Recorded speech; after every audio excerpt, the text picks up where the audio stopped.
Shalom saudara-saudara yang dikasihi oleh Tuhan. Kasih kepada Tuhan itu haruslah nyata di dalam tindakan, sikap, dan keputusan kita di dalam hidup kita sebagai orang-orang percaya. Salam jumpa dalam program Tuhan adalah Gembalaku. Saudara, apa yang Tuhan katakan bahwa kita tidak dapat mengabdi kepada dua tuan, yakni kita tidak dapat mengabdi kepada Mamon dan bersamaan dengan itu kita mengabdi kepada Tuhan. Saudara, perkataan Tuhan Yesus inilah perkataan yang jelas, tegas, dan tidak ada kompromi. Yang dimaksudkan dengan tidak ada kompromi adalah bahwa Tuhan tidak dapat diperlakukan oleh kita dengan setengah-setengah. Kita percaya sepenuhnya kepada Tuhan atau tidak percaya sepenuhnya. Kita mengabdi kepada Tuhan sepenuhnya atau kita tidak pernah mengabdi sama sekali. Tidak pernah dapat dikatakan kita mengabdi kepada Tuhan, namun pengabdian kita itu terbagi dengan yang lain. Bukan itu saja, Tuhan Yesus hendak memberitahukan kepada kita bahwa kita tidak dapat membagi diri kita seperti itu. Ketika kita mengabdi kepada Mamon, maka kita tidak dapat mengabdi kepada Tuhan. Apakah kita saat ini sedang mengabdi kepada Tuhan? Maka pertanyaan yang perlu kita tanyakan kepada diri kita adalah, apakah saya masih mengabdi kepada kedagingan saya? Mari kita membaca Esra pasal yang ke-9.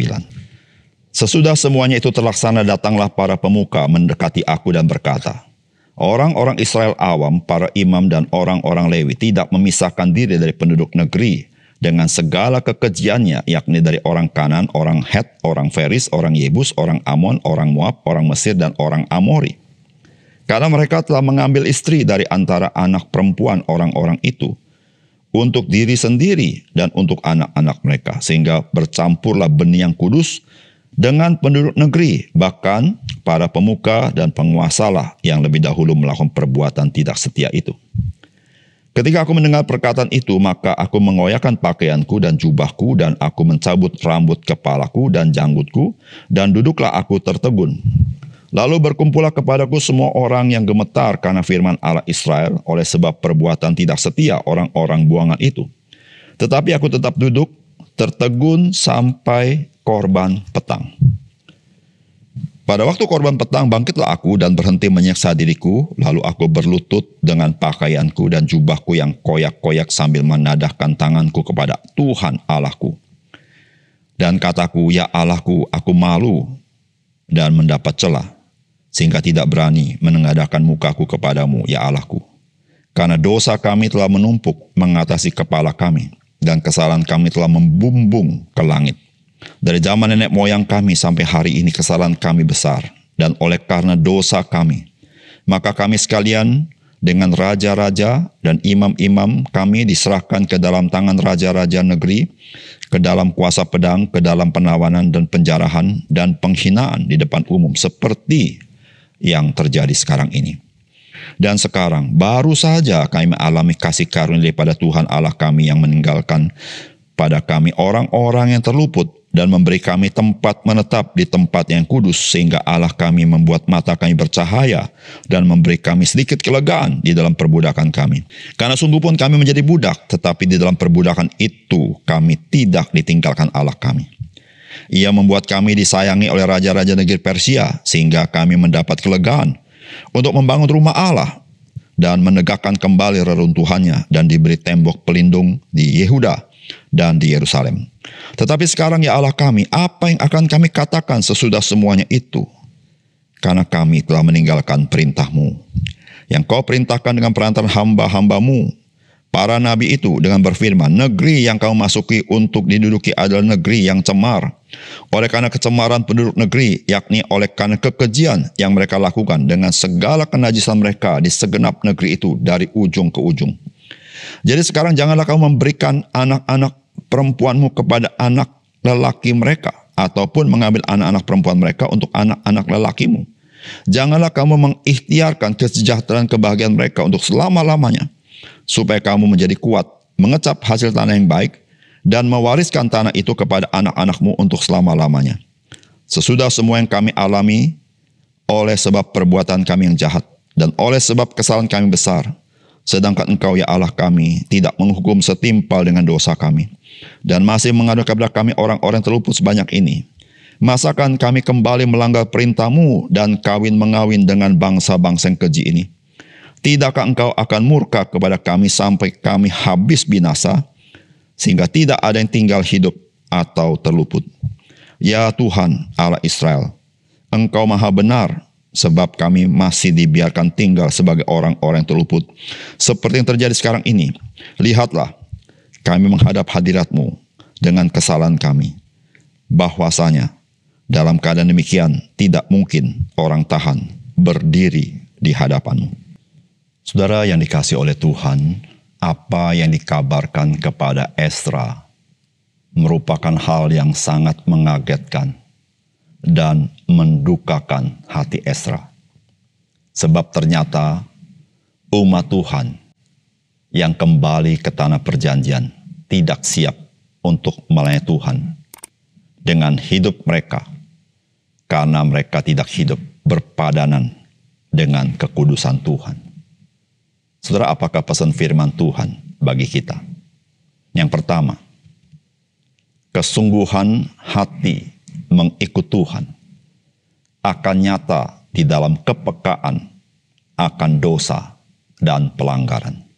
Saudara, firman Tuhan berkata, sesudah semuanya itu terlaksana, datanglah para pemuka mendekati aku dan berkata, orang-orang Israel awam, para imam dan orang-orang Lewi tidak memisahkan diri dari penduduk negeri dengan segala kekejiannya, yakni orang-orang Kanaan, orang Het, orang Feris, orang Yebus, orang Amon, orang Moab, orang Mesir, dan orang Amori.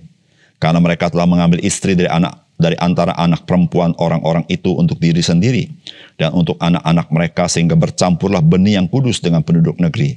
Bahkan para pemuka dan penguasa yang lebih dahulu melakukan perbuatan tidak setia itu.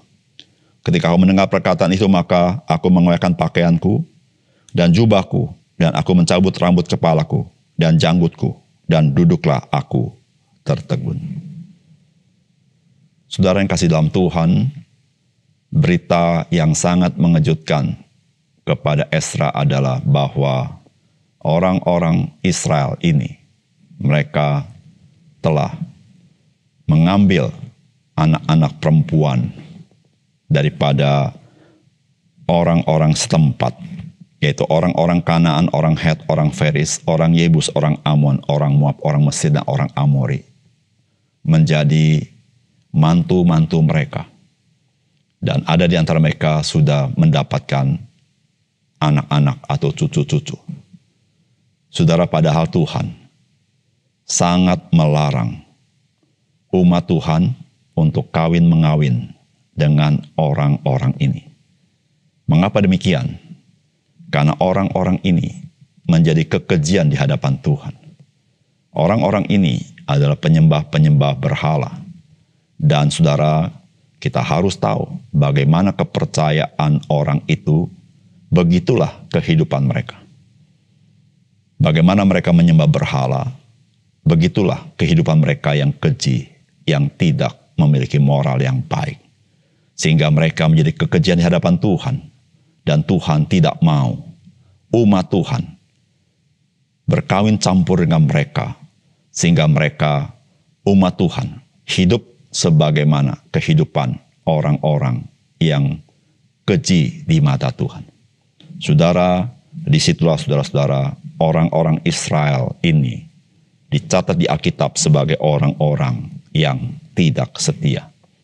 Saudara, terhadap berita itu, maka Ezra langsung berduka cita. Langsung memohon ampun kepada Tuhan. Langsung mengoyakkan jubahnya dan berpuasa. Saudara yang kasih dalam Tuhan, orang-orang percaya yang sungguh hati ikut Tuhan akan nyata di dalam kepekaan akan dosa dan pelanggaran. Di mana orang-orang percaya tidak akan tahan untuk hidup di dalam dosa dan pelanggaran. Ketika dia tahu hal itu, maka dengan cepat dia berduka cita dan dia datang kepada Tuhan dan bertobat dan memohon pengampunan daripada Tuhan. Saudara yang dikasihi oleh Tuhan, kesungguhan hati kita di dalam mengikut Tuhan membuat kita menjadi orang yang sangat peka kepada dosa sekecil apapun, pelanggaran sekecil apapun, sebab Roh Tuhan, dia bekerja di dalam hati orang-orang percaya. Oleh karena itu, saudara yang kasih dalam Tuhan, marilah kita menjadi orang-orang percaya yang memiliki kesungguhan hati, sehingga kita tidak dicemarkan oleh dunia ini. Yang kedua, saudara, kasih karunia yang Tuhan limpahkan itulah yang membangkitkan kerinduan kita untuk hidup menyenangkan Tuhan. Saudara, firman Tuhan berkata, dan sekarang baru saja kami alami kasih karunia daripada Tuhan Allah kami yang meninggalkan pada kami orang-orang yang terluput dan memberi kami tempat menetap di tempat yang kudus, sehingga Allah kami membuat mata kami bercahaya dan memberi kami sedikit kelegaan di dalam perbudakan kami. Karena sungguh pun kami menjadi budak, tetapi di dalam perbudakan itu kami tidak ditinggalkan Allah kami. Ia membuat kami disaingi oleh raja-raja negeri Persia, sehingga kami mendapat kelegaan untuk membangun rumah Allah kami dan menegakkan kembali reruntuhannya, dan diberi tembok pelindung di Yehuda dan di Yerusalem. Tetapi sekarang ya Allah kami, apa yang akan kami katakan sesudah semuanya itu? Karena kami telah meninggalkan perintah-Mu. Ayat 13 dan 14. Sesudah semua yang kami alami oleh sebab perbuatan kami yang jahat dan oleh sebab kesalahan kami yang besar, sedangkan Engkau ya Allah kami tidak menghukum setimpal dengan dosa kami, dan masih mengaruniakan kepada kami orang-orang yang terluput sebanyak ini, masakan kami kembali melanggar perintah-Mu dan kawin-mengawin dengan bangsa-bangsa yang keji ini? Tidakkah Engkau akan murka kepada kami sampai kami habis binasa, sehingga tidak ada yang tinggal hidup atau terluput? Saudara, ketika Ezra dan bangsa Israel menyadari mereka telah berdosa kepada Tuhan, saudara, apa yang terlintas di pikiran mereka? Yang terlintas dalam pikiran mereka adalah kasih karunia Tuhan yang Tuhan limpahkan kepada mereka. Kasih karunia itu begitu berlimpah-limpah. Tuhan tidak pernah meninggalkan mereka meskipun mereka di tanah pembuangan. Tuhan menjadikan mereka adalah orang-orang kesayangan daripada orang-orang Persia. Tuhan memberikan mereka izin. Ada orang-orang terluput untuk kembali membangun rumah Tuhan. Saudara, kasih karunia itu yang membuat mereka tidak sanggup hidup di dalam ketidaksetiaan. Sehingga saudara, mereka berkata, masakan kami berbuat seperti ini di dalam merespon kasih karunia Tuhan? Saudara yang dikasih oleh Tuhan, saudara, kasih karunia yang Tuhan berikan kepada kita orang percaya melampaui dosa-dosa kita. Alkitab mengatakan, ketika dosa bertambah, kasih karunia itu melampaui dosa-dosa itu. Saudara, kasih karunia Allah itu adalah kasih yang tidak bersyarat yang Tuhan berikan melalui Yesus Kristus. Saudara, kasih karunia itulah, saudara, yang menggerakkan kita orang-orang percaya untuk disanggupkan, dimampukan, digerakkan untuk hidup menyenangkan hati Tuhan. Saudara, kita tidak melakukan apa yang tidak berkenan kepada Tuhan bukan karena kita takut dihukum, tetapi kita tidak mau melakukannya karena hal itu mendukakan Roh Kudus. Karena kita mengingat akan kasih karunia yang Tuhan berikan kepada kita, yang kita sesungguhnya tidak patut dan tidak layak menerimanya. Sepatutnya Tuhan meninggalkan kita, sepatutnya Tuhan menghukum kita, tetapi justru Kristus menanggung seluruh dosa kita. Saudara, biarlah kita selalu mengingat akan kasih karunia Tuhan yang Tuhan karuniakan dalam Kristus kepada kita, sehingga kita menjadi orang-orang percaya yang tahu bersyukur kepada Tuhan. Kita orang-orang percaya yang tahu membalas kasih Tuhan. Kita orang-orang percaya yang tahu bagaimana kita harus hidup di dalam panggilan Tuhan untuk menyenangkan Tuhan. Dan kasih karunia itu, saudara, cukup bagi kita untuk kita mampu hidup bagi Tuhan. Mari kita berdoa. Bapa surga, terima kasih untuk kebenaran firman-Mu. Biarlah sekali lagi firman-Mu menolong kami, supaya kami dalam hidup kami sebagai orang percaya mengingat kasih karunia Tuhan itu. Sehingga dengan demikian, kami disanggupkan oleh kuasa Roh Kudus untuk hidup yang memperkenankan hati Tuhan. Terima kasih Tuhan. Dalam nama Tuhan Yesus kami berdoa. Amin.